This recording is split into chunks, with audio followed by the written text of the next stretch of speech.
Welcome to the Changemaker Table, where we divulge into inspiring stories of individuals who are breaking out of the mold and making significant impacts in their fields and communities. I am your host, Lois Castillo, and today's episode is going to be super exciting and particularly fascinating. Our guest today is a true trailblazer. She is a neurodivergent woman who have left the confines of corporate America to carve out her own path in consultancy. She also recently was diagnosed with ADHD and is a proud owner of a thriving baking company. On top of all of that, she's a loving wife and a dedicated mother of two beautiful little people. And today I'm super excited. I recently met her and she has just become, I'm like, where have you been all my life? She's just an inspiration to be around. And today we're going to explore her journey, the struggles of being undiagnosed, but even through all of that, how she's managed to thrive in so many multiple leadership roles while embracing who she is, her creativity, and bringing her full, amazing self to everything she does. So let's give a warm welcome to, as I said, a true trailblazer, our incredible guest, Nikki Cannon. She is a woman of color, a child of immigrants, and a true change maker. She is here to share her story and her experiences and insights. Thank you so much, Lois, for having me. I'm so excited to be here with you. And we've had such incredible conversations that I'm looking forward to this one. Yes. Like you mentioned, I'm a child of immigrants. I grew up in the Bay Area in California. And when I was 5, my parents separated. My mom took my sister and I, we moved to China. And then shortly after, my mom actually traveled to a different province. So you can think about it as like a different state to start her own business, which is a beauty and skincare company. And my sister and I lived with my grandmother for about 5 years in China. Then we moved back to the US where I lived with different family friends. It was like a pseudo foster care type of situation. I went to so many different schools. By the 10th grade, my grandma moved back to the US to be with us for 2 more years. And then by the time I started college, I was out on my own. Mm-hmm. For as long as I remember, I've always seen my grandmother and my mom as really strong, independent women who are also entrepreneurs. Coming from a family of entrepreneurs, I knew that there were sacrifices to be made. I didn't see my mother a lot, but when I did see her, she always taught me about business through her own experiences. She's had a long period of time where she struggled starting her own business, learning a new culture. She was a single mother, and she was in a market that was very much developing in China. She always told me that despite all of this, her biggest challenge of having a business is working with people, whether it was her clients or keeping her employees happy and engaged. She would always tell me about her personnel challenges and just the idea of engaging her team and making sure that they were working towards building something that was going to be sustainable for all of us. And this really coincided, all these lessons, with me learning about organizational psychology. So when I was in high school, I was 14 or 15. I took an AP psychology class where we had a guest speaker from Disney who was an industrial organizational psychologist. She told us about her role, and I clearly remember one sentence, and that is, we spend so much time at work. How do we make sure that time is meaningful, it's enjoyable, it's well spent? And from then, I was really hooked, Lois. I went to college for psychology. I went and got my master's in positive organizational psychology, where I was so privileged to be able to learn and study under one of the founders of the field, Dr. Mihai Csikszentmihalyi, who founded this concept of flow and engagement.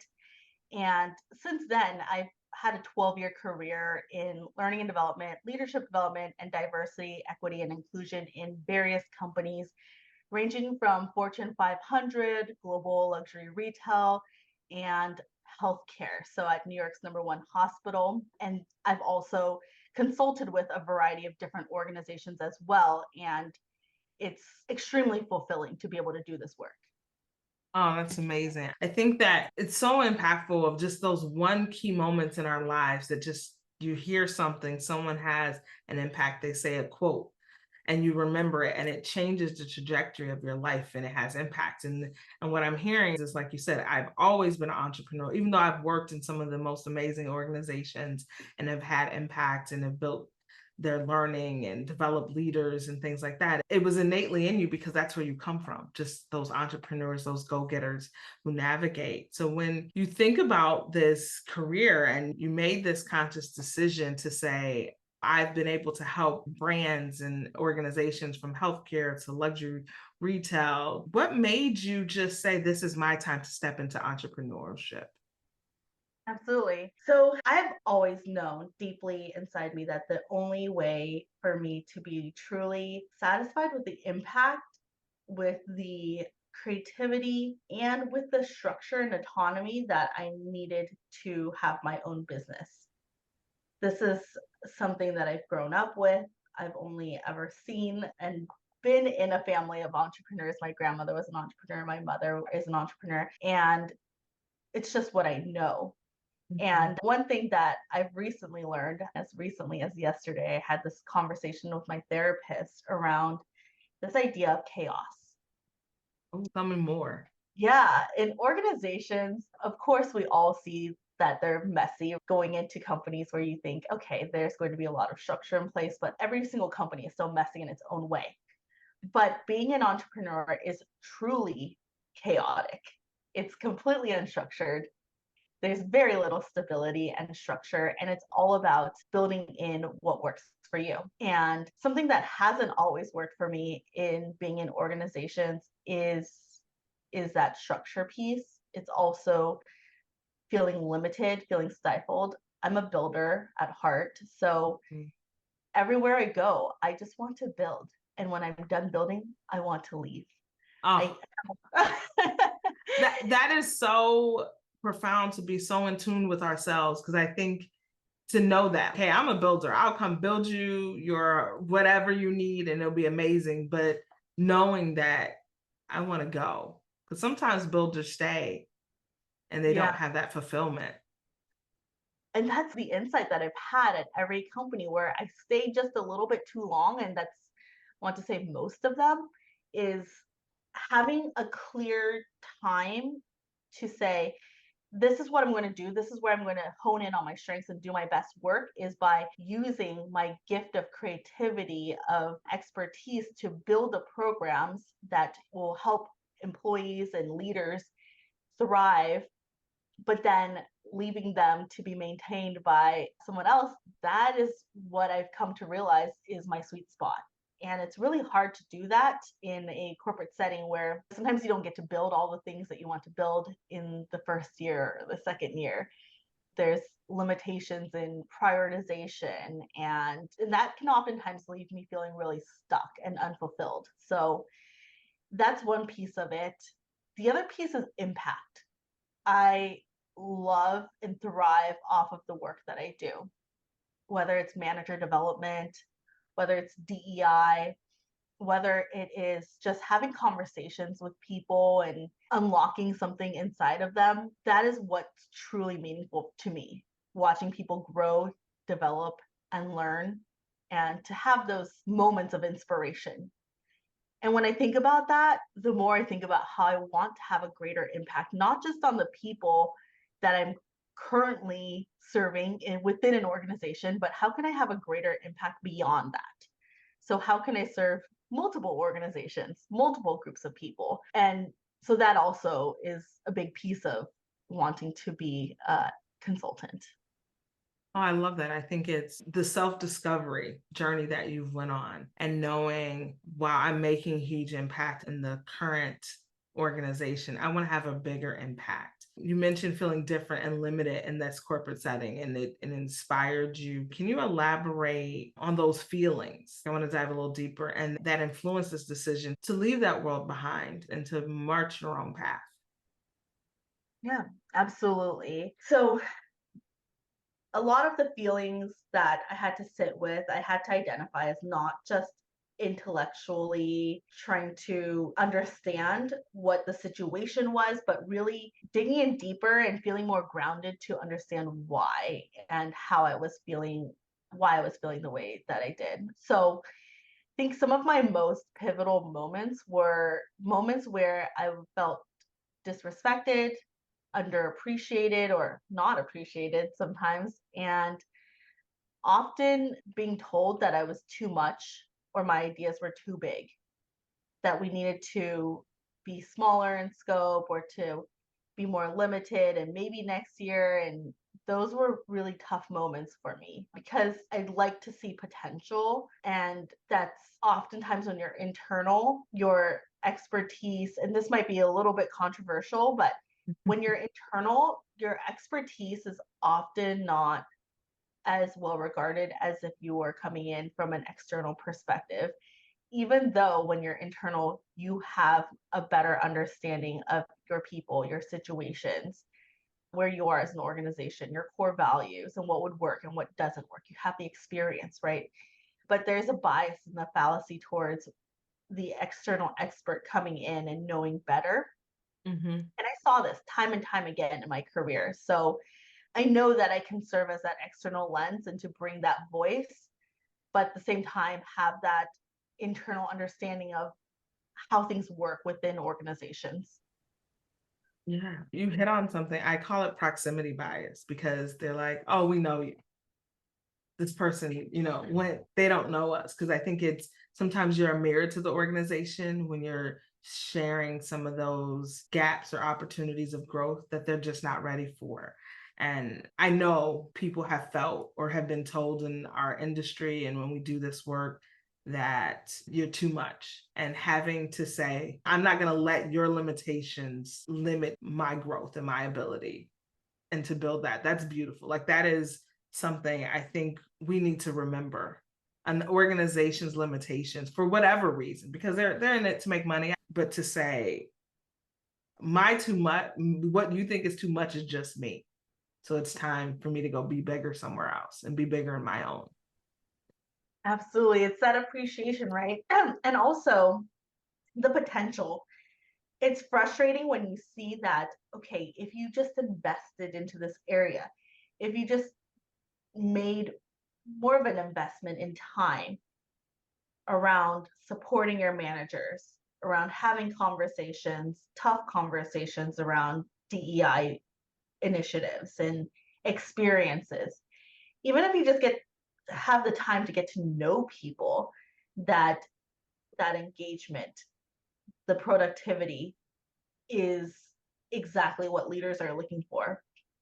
But it's that perspective that leaders need to have that they often don't, that leaves many of us who do this kind of work to be frustrated and to feel like we're not able to make the difference that we know we could. Yes. That you just have given so many gems and so many things. I just want to soak it up, because I think everyone who is on this journey, who are creating change, have felt these things in some capacity, and to have that awareness. So I want to switch gears a little bit, because you've transitioned, you've stepped out, and you've really done a lot of reflection work and said, I'm going to go be big and build my own. So how have your unique interests and passion influenced your consultancy work? In what way do they give you energy and drive? Yeah. You mentioned multiple interests, and one of my other passions, other than people development, is actually baking and event planning. Again, for as long as I've been working within organizations, I've always also had a side hustle of doing some events and baking, doing dessert tables for folks who are celebrating, whether it's like a kid's birthday party or a wedding or a big adult birthday. So I felt that if I were to be able to step out, that I could fully dedicate more time to both of these ventures. One is my passion for people development, DEI, and leadership. And the other is this passion for events, baking, and gift boxes and celebrations. What I've done is I've started to understand what life looks like embracing both of these passions. For so long, I felt like I had to choose one. And that's what you hear, right? Most people, when you hear them talk, they talk about the one job that they have, the one career that they have. They don't talk about having two distinct areas of interest that are, to me, equally really important to myself and to my well-being, is to be able to do both of them. And part of this transition is being able to embrace both of those things. And part of my embracing of both of these passions has been my discovery through my ADHD diagnosis. One thing that happened about a year ago is I started working with a therapist, and through many conversations learned that just through the complexities of my childhood, I have a lot of past trauma, which also extends to some of my corporate experiences. But also, alongside that, I have ADHD. And when I was first told that I had ADHD, I was really confused. I thought it was something that is diagnosed in little boys who can't sit still in a classroom. But as that's what we hear. That's what we yes, hear it is. that's what we hear, right? And but my therapist had a different, she had a really different understanding of ADHD, especially for women of color. My therapist is a woman of color as well, and she talked about how ADHD is often missed and misdiagnosed in women of color and girls who, because our behaviors aren't necessarily the same. So behaviors that you would see in little girls could be daydreaming, not being able to fully be present, talking too much, a lot of the behaviors that I identified in myself as a child. Wow. When I think about, and I semi-relate, because I'm a neurodivergent woman, I've shared that I have dyslexia. And I think about, when you think of neurodivergent, you think of ADHD. When you first mentioned it, the first thing we went to is a little boy who can't sit in class or things like that. But hearing as you talk about some of the key diagnoses or signs that are being missed medically, and then to know you've had this amazing career and just embracing who you are, not having to choose, as a mother of two, a business owner of two, because you've embraced this. How have you managed to juggle all of these roles? I seem, just as a window looking in and getting to know you, effortlessly. What was that moment? You said you talked about being confused but embracing both of these in this journey. How do you manage? Do you sleep? No, I don't sleep a lot. But I think that's a part of it. And it was really hard for me to own who I am without this ADHD diagnosis. I think having the ADHD diagnosis, having done a lot of work around my trauma, has helped me to see that, yes, this is a part of who I am, and it's also a superpower in a way. In many ways, it is challenging, right? I have trouble focusing. I have trouble sticking to one thing. I have trouble finishing things, which of course leads me to not want to stay at companies for very long, right? Once I build something, I want to get out, I want to move on. And I thought, I have multiple interests. I like to go from one thing to the other. I thrive. And this is what's so interesting, is thriving in chaotic environments. In a corporate setting, the value is like planning, right? Let's plan. Let's make sure that everyone knows the plan. Let's communicate the plan. Let's make sure people have time to process the plan, and then we'll implement the plan.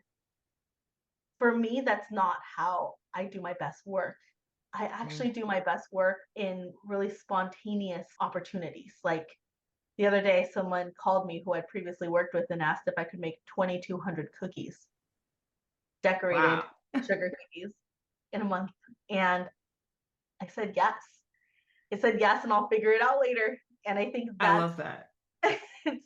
No, I'm like, I think that insight that you have of yourself, and everyone thinks you're talking about this plan in corporate space. We like to plan, we plan. But then if something goes wrong in a plan and it becomes chaos, all of those planners don't know how to bring it. It's the people who thrive in chaos create some of the most innovative things, or takes an organization or takes a project to the next level, because it's like being a mom. Like you can plan out, like I plan out days for my kids every day, and they do something different, and it's the world, they can care less. about me and my little spreadsheet and my little list of things. And hearing you talk about it, I don't think society or as a culture, we recognize the people and the superheroes that can thrive in chaos, because chaos comes more and more, especially when people are involved. So I think the fact that is your zone of genius and you've been able to build some amazing programs and initiatives and transition organizations and a family and a baking business and figure it out is truly a superpower. Your superpower is ADHD because you can create some of the most beautiful things in chaos. And I think sometimes the word chaos often can be scary for folks. And I love that you've embraced it. Yeah, it wasn't always easy to embrace it. I've actually been told that I'm too chaotic by multiple managers who have tried to mold me into the studious corporate employee who has spreadsheets and PowerPoint presentations. And I think those have definitely helped me. I use a lot of the tools that I've learned today because I have to, as a business owner, I have to plan.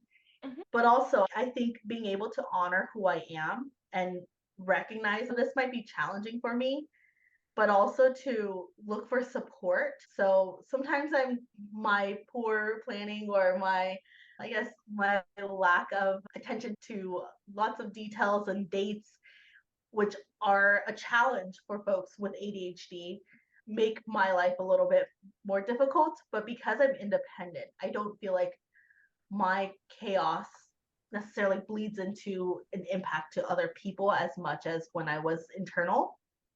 And the other thing is outsourcing and finding ways to get support where I know that I need that support.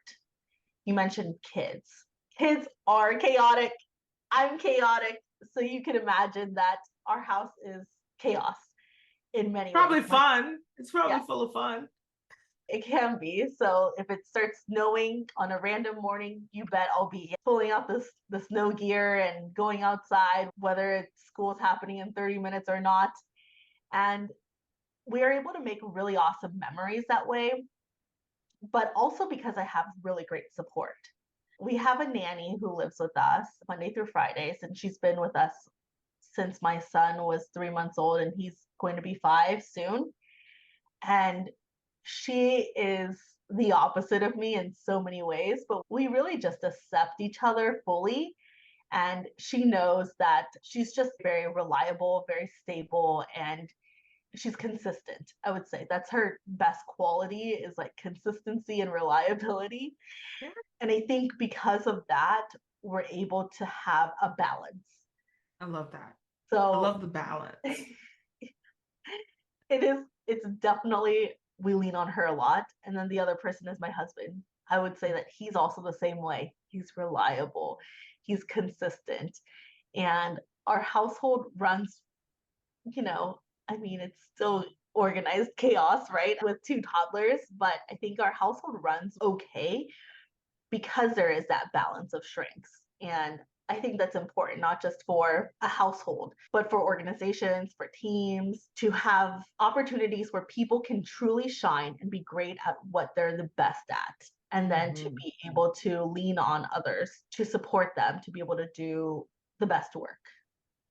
I 100% agree. Whether it's your home, whether it is your organization, your team, I think knowing I'm a proponent of self-awareness and the clarity that, Nikki, you have of yourself in chaos, but the vulnerability that you share, and you have built a team, and you've built teams in organizations, but even in your home, to have the balance so that it's just not a whirlwind of chaos, but it's organized chaos, and knowing and leaning into tapping into those, because you like, hey, we have a nanny, we need support. I think sometimes we think our home life and our children, no one gives us a book like, here, go raise kids. I wish like you read books, but no, it's like your kids don't follow the book. So to know that you have that, a partner, a husband who gives you balance, but you give him sometimes too much rigor. They need a little chaos to experience life. So the fact that you've created this community within your home that your children get to see and grow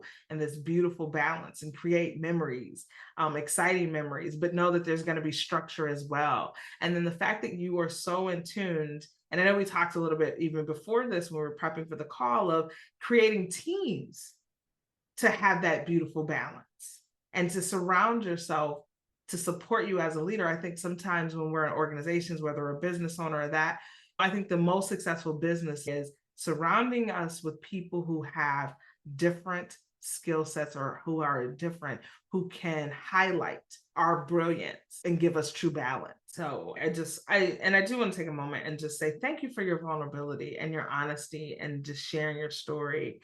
I have a few more questions. You're recently diagnosed with ADHD. Can you tell us a little bit about some of the positive aspects that you are just like embracing or super excited? You called it your superpower of being neurodivergent. And what have you really discovered about yourself and the journey that you're Yeah. on? The journey is so interesting, and you're hearing about this quite a bit, Lois. And many women are being diagnosed now who are in their 30s, 40s, 50s, and who are just learning for the first time that they're different. And it's an emotional journey for sure.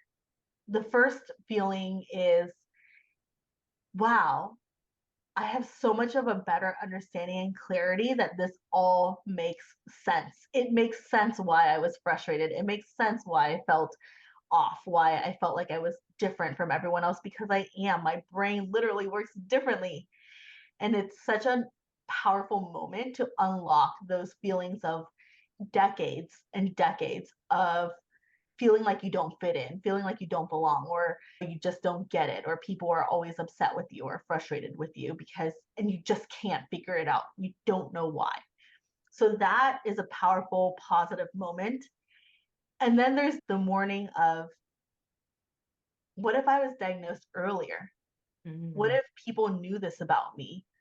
Why don't people understand what is ADHD and how it manifests? Why is it that we all have this misunderstanding around it? Like, we all think that it's, not all, but many of us believe that it's little boys who can't sit still. And it's then really frustrating, and it's also really upsetting that you feel like if people only understood, they would have treated me differently, or they would have known that I was trying my best, or they wouldn't have been so hard on me in many ways, like whether it was parents, or whether it was teachers, or whether it was employers. So that's the second part. And there's also this like more meta understanding of the world. And it also just makes me so much more passionate about the work that we do. If the world just understood that someone with ADHD, someone with a neurodivergence, just is fundamentally working differently, their brain is different, how would we make the world work better for them, for us?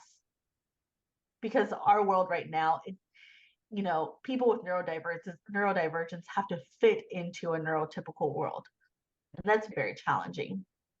Oh, I agree. I am neuro, as I said, I have struggled with it. I didn't come clean or share until I was in my 30s. It was having a son who was neurodivergent, because you do have to adapt. And sometimes I have to catch myself even as a mother, not to be so hard on him, because the world, and I was diagnosed in second grade, still isn't prepared for a dyslexia, or how we teach it in school, or how we support them. So I understand that mourning piece of, if people knew, because they're trying to fit you in a mold that they built. And I love the fact that you have consciously, intentionally, constantly breaking the molds and embracing who you are. That's Yeah, just a beauty. part of it is Um, the self-awareness part, but the other part is also education and teaching others.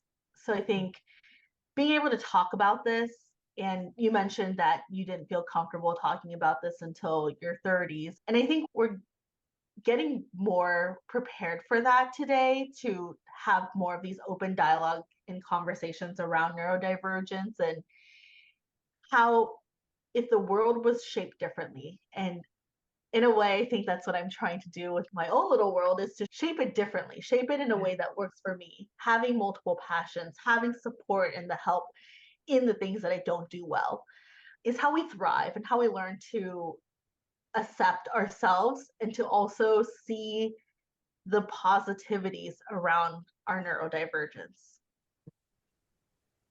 I love that. I love playing into our strengths and getting support and being vulnerable and transparent. What you're doing is an inspiration to so many folks and our listeners. I just want to, before my last question, because I had a few more, is what advice would you give other neurodivergent individuals who are inspiring to, whether it be entrepreneur or a career transition, or consider just making a significant life change? What advice would you share? I would share the number one piece of advice that my therapist gives me that I still don't always listen to, but is to be grounded and to find moments to ground yourself. And what you did with me earlier, just walk me through those emotions. So much of my journey in therapy, and I do attend a weekly therapy session now, and I do a lot of other listen to podcasts. This is a great one. So Thank you. listen to podcasts, learn from others' experiences, and just spend some time being self-aware and grounding in how I'm feeling. So I think one thing that, even advice I would give myself is to stop, pause, and ground in the emotions of the moment. So as you're making changes, as you're thinking through your next step, taking a moment to just be in tune with how you feel, how it feels, not just logically, but also in your body, and being okay with that. Being okay with things like, I had to make a decision that is a logical decision, but emotionally, I don't feel great about it. And even knowing that, hey, to others looking in, that might seem like a great decision or a really smart, logical step, but emotionally, this is how I'm feeling. Even though I'm still going to go through with the decision, it's just that taking that moment to ground and to feel your feelings. And I know this is something we tell our kids now, right? Feel your feelings. Feel your feelings. Yeah, it can be really powerful, just to make things much more concrete in your mind of, okay, here's what I'm doing, here's how I feel about it, and it's okay. And the other piece of advice that I would say is embrace who you are and really hone into your values. One of my values is to help others develop, to have people feel like there's meaning, and to compensate people fairly for the work that they do.